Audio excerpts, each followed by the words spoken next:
కొంతమంది తాము అనుకున్న రంగాలలో గెలుపులు సాధించిన వాళ్ళు వర్క్స్ షెడ్యూల్ అంటే టైం టేబుల్ తయారు చేసుకొని దాని ప్రకారంగా ప్రతిరోజు పనులు చేస్తూ ఉంటారు. ఇలా చేయడం ఉద్యోగులకైనా విద్యార్థులకైనా ఎవరికైనా అవసరమే. అందులో ఏ రోజు ఏ సమయానికి ఏ పని చేయాలో నిర్ణయించే సూచనలు రాసుకుంటారు. అది ఒక డైరీ లాంటిది. ఎందుకంటే అందులో రోజువారీ చేసే పనుల లిస్టుతో పాటుగా జరిగిన సంఘటనలు లేదా చేసిన పని ఫలితాలు లేదా ఇతర సమాచారం రాసుకుంటారు. ఇది డైరెక్టర్ లాంటిది కూడా. ఎందుకంటే అందులో రాసుకున్న వాటిని మనిషి అదే సమయానికి అదే విధంగా ఆచరిస్తూ ఉంటాడు కాబట్టి. అంటే ఆ డైరెక్టర్ మనిషిని నడిపిస్తుంది. ఇప్పటి వరకు చెప్పింది బాహ్యంగా రాసుకునే టైం టేబుల్ లేదా డైరీ లేదా డైరెక్టర్ గురించి.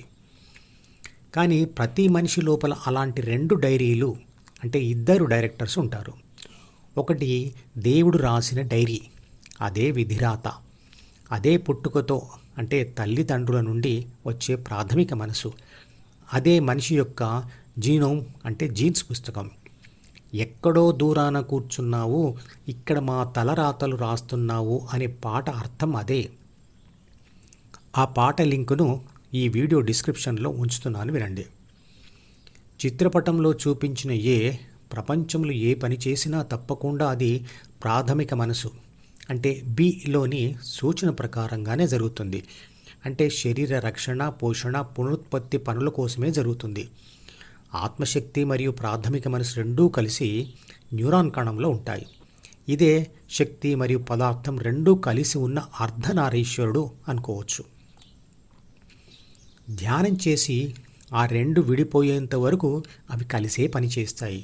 కాబట్టి ఆ న్యూరాన్ కణమును ఒక కంట్రోలర్ అనవచ్చు. ఈ కంట్రోలర్ ద్వితీయ మనసు అంటే C+D ఇంకా తయారు కానప్పుడు నేరుగా జ్ఞానేంద్రియాల ద్వారా అంటే ఈ ద్వారా ప్రపంచాన్ని అనుభవిస్తుంది.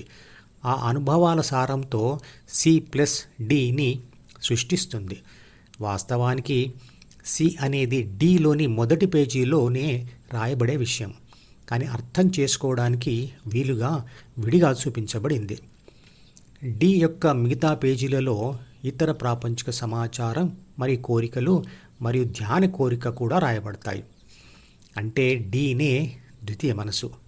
ఇదే ఎవరికి వారే ప్రాపంచిక అనుభవాలతో రాసుకునే 2వ డైరీ లేదా 2వ డైరెక్టర్.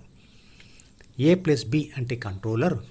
అహం అంటే సీను పొందినప్పుడు అది ప్రాపంచిక ఆత్మ అవుతుంది. ప్రాపంచిక అనుభవాలు పొందిన ప్రాపంచిక ఆత్మశక్తి ఓటమి లేదా గెలుపు అనే అనుభవాలకు అనుగుణంగా ద్వితీయ మనసులో అంటే డిలోనే 3 రకాల విషయాలు రాస్తుంది. 1.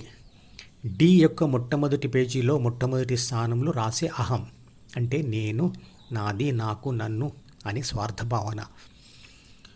మరియు 2వది డి యొక్క మిగతా పేజీలలో ప్రపంచం నుంచి జ్ఞానేంద్రియాల ద్వారా వచ్చే ప్రాపంచిక సమాచారం. దాన్ని ఇంగ్లీష్లో డాటా అంటారు. మరియు 3వది డి యొక్క మిగతా పేజీలలో ఏబీసీ నుండి వచ్చిన ఏబీసీ తనకు వచ్చిన సమాచారాన్ని మదించి లేదా విశ్లేషించి ఏర్పరచుకున్న సూచన లేదా కోరిక రాయబడుతుంది. ద్వితీయ మనసు అంటే సి మరియు డి ప్రాపంచిక ఆత్మ యొక్క ఓటమి లేదా గెలుపు అనుభవాల మీద ఆధారపడి మారుతూ ఉంటాయి. ఆత్మకు మొదటి డైరెక్టర్ లేదా మొదటి డైరీ ప్రాథమిక మనసు లేదా జీన్స్ పుస్తకం మరియు 2వ డైరెక్టర్ లేదా 2వ డైరీ ద్వితీయ మనసు. ప్రాథమిక మనసును పొందిన నేను అనే ఆత్మశక్తి డి యొక్క మొదటి పేజీలో ఉన్న అహం అనే డ్రెస్ వేసుకోకుండా లేదా అహం అనే బాధ్యత స్వీకరించకుండా డిలోని ఇతర ప్రాపంచిక సమాచారం మీద కోరికల మీద వాలలేదు. నేను అనే స్వార్థభావం లేకుండా ఏ కోరికను కోరుకోలేదు. ఉదాహరణకు ఎవరైనా మామిడి పండు గురించి చెబుతున్నప్పుడు అది చెవుల ద్వారా ద్వితీయ మనసులోని డీకి చేరుతుంది. దానిని ప్రాపంచిక ఆత్మ చదివి దానిని మధించి ఇదివరకే నేను అహం అనే భావాన్ని పొంది ఉంది కాబట్టి ఆ పండును నేను తినాలి అనే కోరికను డిలో అంటే ద్వితీయ మనసులో రాసుకుంటుంది. అప్పుడు ఆ కోరిక ద్వారా ప్రయత్నం జరుగుతుంది. అంటే ఆత్మశక్తి, ప్రాథమిక మనసు, అహం, మామిడి పండు సమాచారం, ఆ సమాచార విశ్లేషణతో పుట్టిన కోరిక ఇవన్నీ కలిసినప్పుడే మామిడి పండును తినడం కోసం ప్రయత్నం చేస్తుంది ఏబీసీ. ఈరోజు నీ కోసం ప్రాణం ఇస్తానన్న వ్యక్తి రేపు నీ ప్రాణం తీస్తానని ఎలా అనగలుగుతున్నాడు? పరిస్థితులు మారాయి కాబట్టి డీలో ప్రాపంచిక సమాచారం మారింది. దానిని చదివిన ప్రాపంచిక ఆత్మ ఉద్వేగానికి అంటే ఎమోషన్కు లోనవుతుంది. ఆ ఉద్వేగమే విశ్లేషణ శక్తి కోల్పోయేటట్టు చేస్తుంది మరియు నేరం చేయిస్తుంది. చదువుతున్న కథను బట్టి నేను నవ్వడమో భయపడ్డమో జరుగుతుంది. ఆ పుస్తకాన్ని వదిలేస్తే ఏ ఉద్వేగమూ ఉండదు. ద్వితీయ మనసు కూడా మనం రాసుకున్న పుస్తకమే. అలా మనో పుస్తకాన్ని వద్దనుకున్నప్పుడు వదిలేసే శక్తి తెచ్చుకోవడానికి చేసే ప్రయత్నమే ధ్యానం. ఆ ప్రయత్న ఫలితమే స్థితప్రజ్ఞ. ద్వంద్వ భావాలు, భావోద్వేగాలు లేకుండా అన్ని పరిస్థితుల్లో ప్రశాంతంగా ఉండడమే స్థితప్రజ్ఞ.